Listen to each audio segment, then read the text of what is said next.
Salam əziz şagirdlər.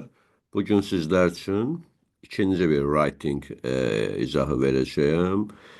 Buraxılış imtahanında 9-cu sinifdə bu ildən etibarən bildiyiniz kimi 26-cı sualda 3 şəkil veriləcək və bizdən ən azı 35 sözlə o şəkilləri təsvir eləmək tələb olunur.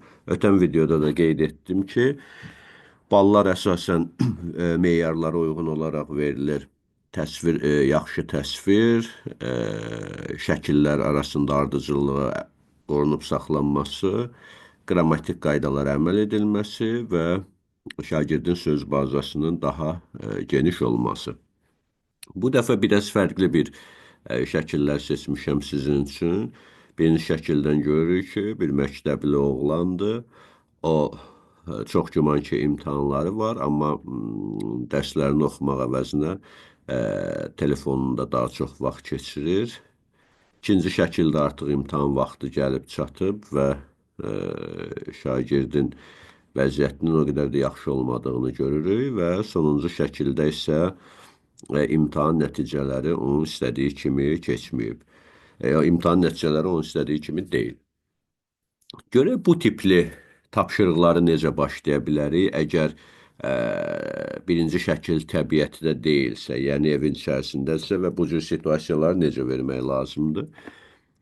Şərti olaraq mən bir nümunə hazırlamışam. Məsələn, James is in 9th grade. James 9-cu sinifdə oxuyur. And he has a final exam at the end of the year. Və ilin sonunda onun final, yəni bizim buraxılış imtahanı dediyimiz buraxılış imtahanı var. Bu cür başlaya bilərsiniz. This is my friend James. Bu mənim dostum Jamesdir. Və he is a schoolboy. O məktəblidir. Bu cür də giriş verə bilərik. He is a schoolboy. O məktəblidir. He has an exam in a few days. Bir neçə gün sonra onun imtahanı var. But he doesn't study enough. O kifayət qədər oxumur və s. Belə girişlər eləyə bilərdik.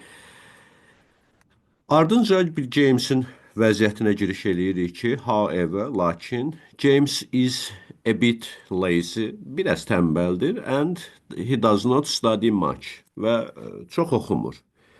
Arxada görürük valideynlərini və valideynlərdən də bir cümlə yaza bilərik ki, his parents always tell him to study hard if he wants to pass the exam. Ya valideynlər həmişə deyir ki, imtahandan keçmək istəyirsənsə, yaxşı keçmək istəyirsənsə, çox oxumalısan. But he spends too much time on his smartphone. Amma öz smartfonunda daha çox vaxt keçirir. Və fotoda da görürük ki, burada smartfonundakı appləri və yaza bilərik ki, he has accounts on different social media sites.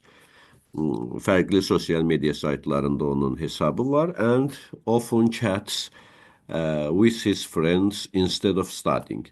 Oxumaq əvəzinə daha çox dostları ilə söhbətləşir və stolun üzərindəki bir kitablarda da toxuna bilərik ki, his books and notebooks are on the table, but he does not study them. Amma onları oxumur. Yəni, bu birinci şəkil belə təsvir verdi Iron Man. James'in vəziyyəti ilə bağlı dediyim kimi, ya da necə verə bilərdi? This is my friend James, deyək ki, qısa formada. My friend James.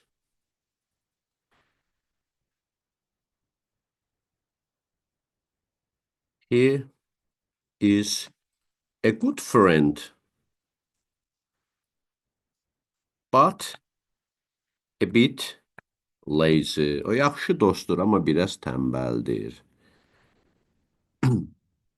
Sonra mənim dostum James verdiyinizə görə biz də deyə bilərik ki, we have an exam in a few days. Bir neçə günə bizim imtahanımız olacaq.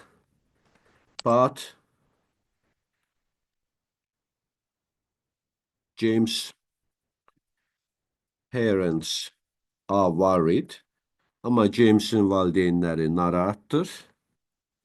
Because he usually spends much time on his smartphone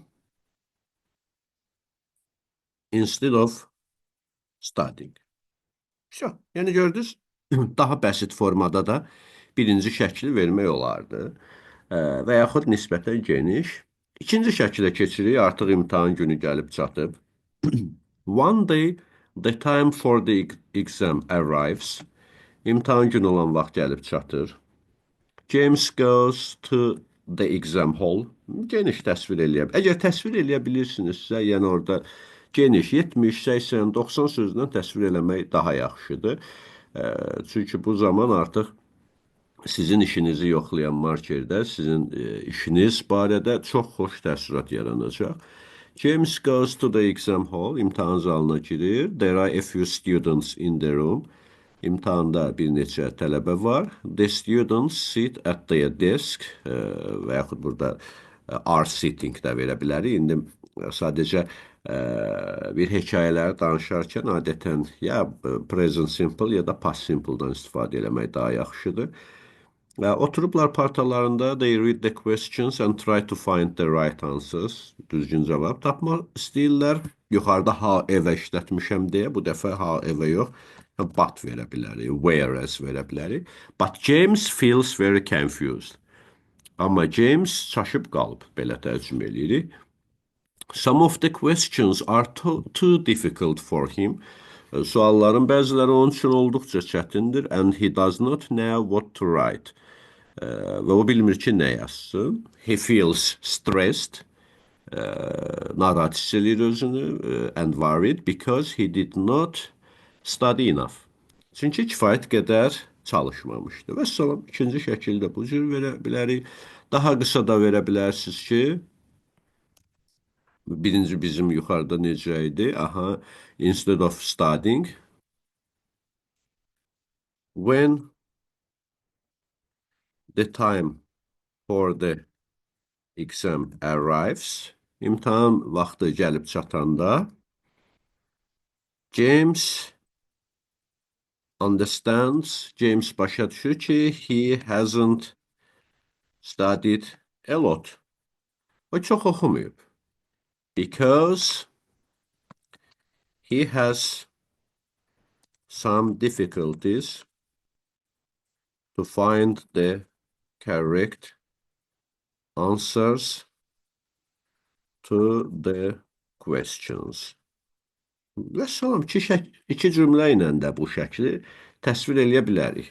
Baxın, kiçik bir, hələ ki iki şəklə görə artikellar çıxsa, təxminən 50-55 arası sözümüz var və yaxud da dediyim kimi yaza biliriksə daha geniş və sonuncu şəkildə isə artıq imtahan nəticələri uğurlu deyil və verə bilərik ki, after a few days, bir neçə gündən sonra the exam results are announced. İmtahan nəticələri elan edilir. James looks at his grade.